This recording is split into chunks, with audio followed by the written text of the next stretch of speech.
Hello YouTubers. I did something to my budget power washer. I had this for almost 10 years. No complaint. It's a pretty cheap one. I use the turbo tip a lot, but today I'm going to show a particular thing I've done to it. I'm going to take you guys to the back of it and see. This is what I've done. I have welded a rebar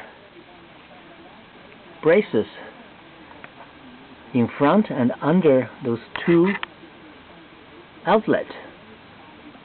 See, this is underneath the power washer, and it's not far from the ground. You see, this is about 3 inches, so it can easily, if you drag over some high part.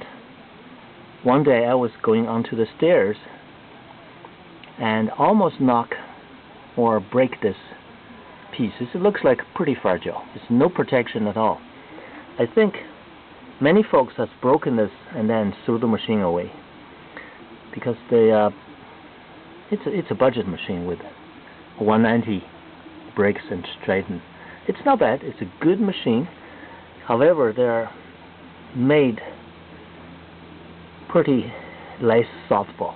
They put a PTO unit underneath it, and then it's very, very close to the ground. So what I did is actually I banded a 1/2 inch rebar.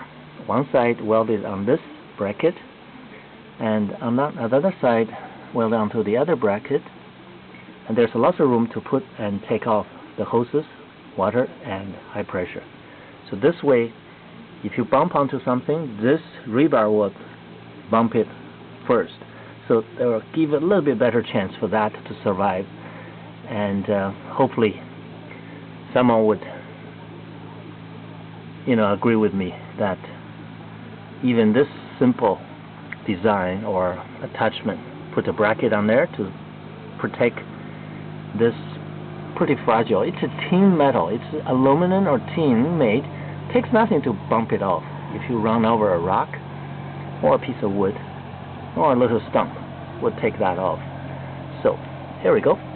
Thank you so much, YouTubers. I'll talk to you next time.